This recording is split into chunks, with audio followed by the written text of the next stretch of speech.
Francisco Ayala, escritor e intelectual de primer orden, con residencia en Madrid desde el año 1980, nació en Granada el 16 de marzo de 1906. Su obra y su persona han conseguido los más altos reconocimientos. Miembro de la Real Academia y doctor honoris causa por numerosas universidades, es Premio de las Letras Españolas, Cervantes, Príncipe de Asturias, hijo predilecto de Andalucía, candidato al Premio Nobel, andaluz universal. Hola, adelante, adelante. A sus 96 años, y tras guerras y exilios, viajero y memorioso, buen conversador, Ayala guarda un carácter cordial, lúcido e irónico al mismo tiempo. Y, como ha dicho de él Fernando Savater, dotado del sentido del humor de los sabios.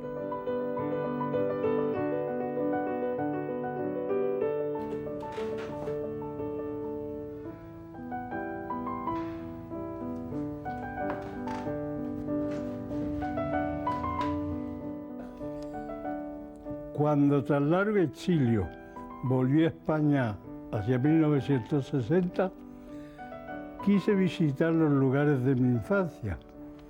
Casi medio siglo había transcurrido desde que por última vez viera mi ciudad natal.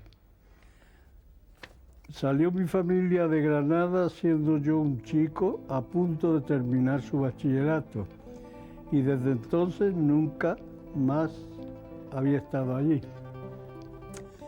Había vivido en Madrid, en Berlín, en Praga, en Barcelona, en Buenos Aires, en Río de Janeiro, en Puerto Rico, pero nunca más había vuelto a Granada, casi medio siglo.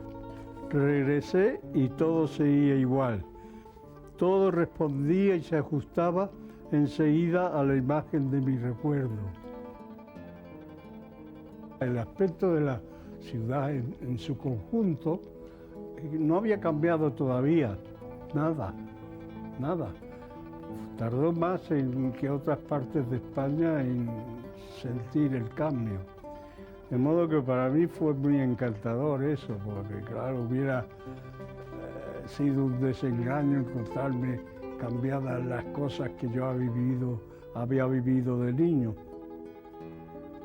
El centro de la ciudad, emocionalmente, era la Alhambra. Para mí era la atracción máxima, ya de niño.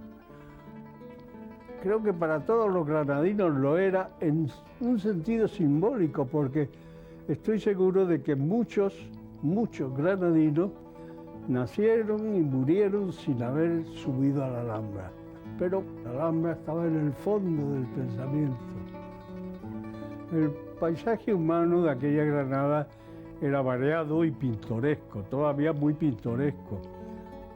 Gente de pueblo, los catetos que llamaban, muchos gitanos, con sus burros y sus pequeños negocios, los señores con sus trajes severos, las señoras que no andaban mucho por la calle, siempre acompañadas, por supuesto.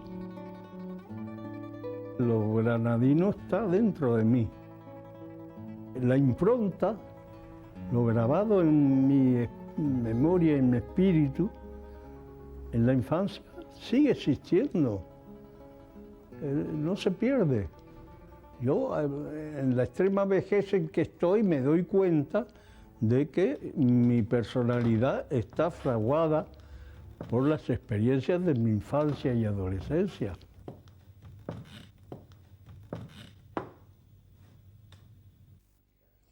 En el centro, bajo la balaustrada de macetas floridas, la fuente redonda, casi a nivel del suelo, con su surtidor, y junto a ella, tendido en el suelo también, el aro de juguete azul y rojo que una niña ha dejado caer. Nuestro jardín yo nunca lo había visto, sino pintado en el cuadro. Hubiera deseado tanto poder alguna vez entrar al menos por un ratito, asomarme siquiera al jardín nuestro. El jardín para mí no ha existido visualmente, sino es a través del cuadro. Bueno, ese cuadro ha estado siempre ahí. Mi madre se ha referido a él, ella lo había pintado. Ahí ella se retrató a sí misma leyendo en compañía de las primas. Aunque no llega a conocer ese jardín, él había nacido en la casa que lo rodeaba, en la calle Canales. Pero de muy niño, su familia deja este domicilio. Tampoco conoció a su abuelo materno, el médico don Eduardo García Duarte, rector de la Universidad de Granada, cuyo talante liberal, pero riguroso, influirá en su niñez y aún lo recuerda. Era un hombre educado en el laicismo, pero como suele ocurrir con los laicos que desarrollan una moral muy rígida, muy exigente, que transmitió a mi madre, por cierto, y de la cual yo tuve experiencias de niño, pues podría decir no muy gratas, porque era muy rígida en cuestión de conducta. Y yo era muy laxo.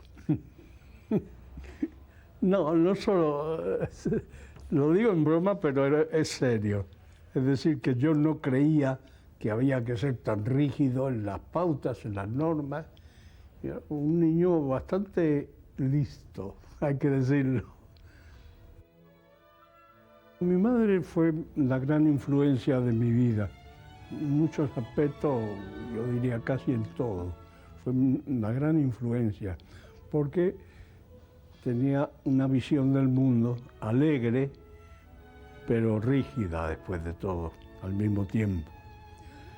Y trató de inculcarme a mí, pues, esa actitud un poco protestante que tienen los católicos que dejan de ser católicos o que dejan de ser tan católicos. El niño Ayala, que vive en esta casa en pleno centro de Granada, inicia sus primeras enseñanzas de colegial. Yo creo que el primer colegio al que yo fui de niño era el colegio de niñas nobles.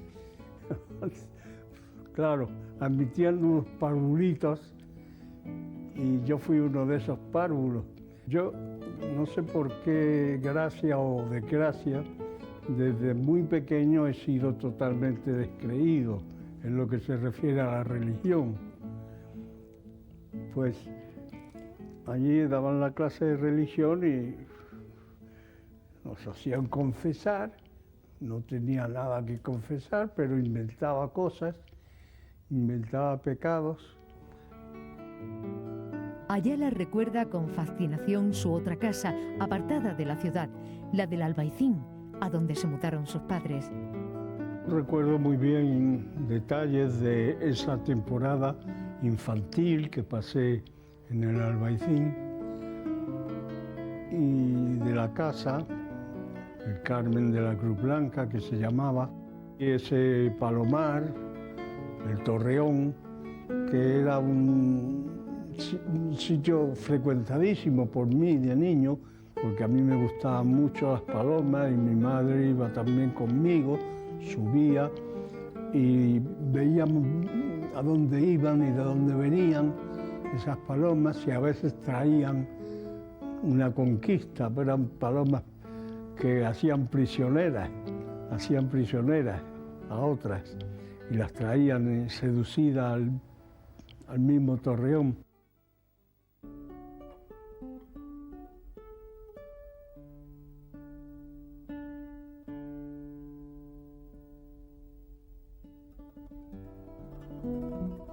Yo comencé a escribir desde siempre y generalmente eran versitos, más o menos imitando lo que leía, claro está.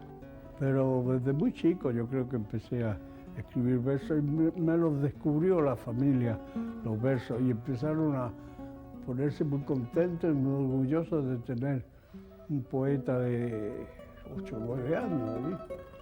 ¿Sí? Y el poeta avergonzado negaba. Y decía, ¿de dónde lo has copiado? No lo había copiado de ninguna parte. Lo he copiado de un libro. Estaba avergonzado. Más allá del río Genil, aguardan nuevos pupitres y costumbres. Bueno, el Colegio de los Escolapios fue una experiencia breve y sin embargo bastante intensa. Ahí había dos clases de escolares, los internos y los externos. Los internos estaban prisioneros de los frailes y los externos estábamos escapándonos, huyendo. El hecho es que me liberé de los frailes, Aquello era un nido de homosexualidad.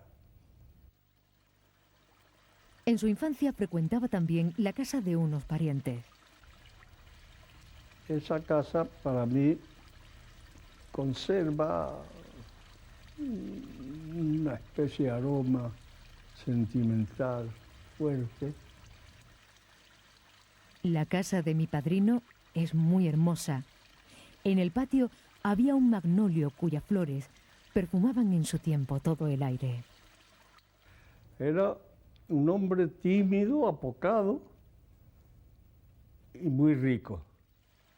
Él quiso como adoptarme. Él tenía un hijo también. Y hubo una epidemia de gripe en Europa y murió este chico. Y entonces quisieron adoptarme, no oficialmente, pero... Y cuando la familia se trasladó a Granada, fue cuestión de si me quedaba o no. Y lo dejaron, espíritu liberal de mi familia, lo dejaron a decisión del sujeto. Y el sujeto dijo, no, yo me voy con la familia y quizá por novelería un poco también, ir a la capital. Feliz aquel que no ha visto más río que el de su tierra, exclamó alguien cansado quizás de recorrer las ajenas. Por mi parte, yo siempre deseé más bien salir a conocer mundo. El primer viaje que recuerdo con emoción fue el que a la edad de 16 años debía hacer en tren desde mi Granada natal a Madrid, para reunirme allí con mi familia, ya instalado aquí, a Madrid.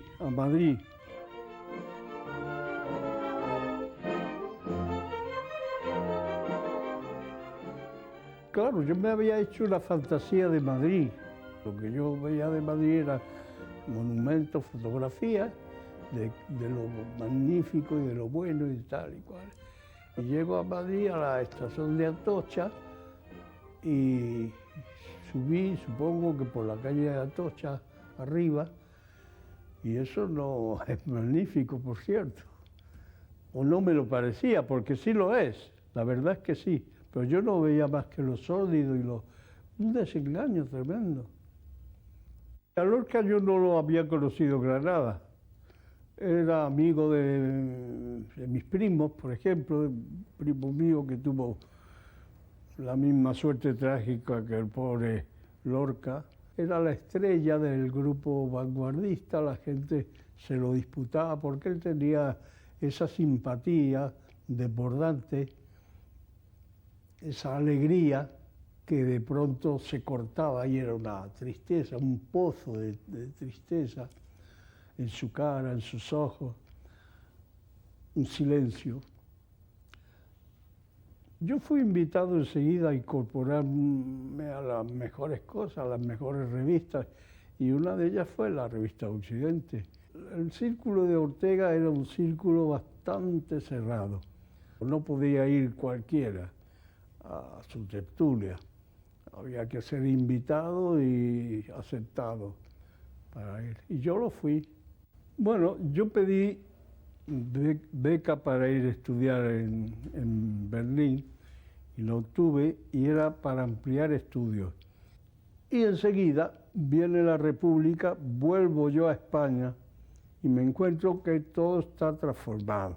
Hago unas oposiciones al Congreso de los Diputados, al letrado de las Cortes y seguidamente a catedrático las gano y empiezo a ganar más dinero del que podía gastar. Imagínense el cambio tremendo. Y después de eso, de ese cambio de fortuna, viene la guerra y viene la total ausencia de base económica. Es decir, me encontré tirado como un gato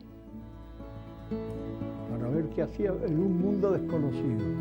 Son cambios tan brutales, además con peligro de la vida, pero no muy efectivos.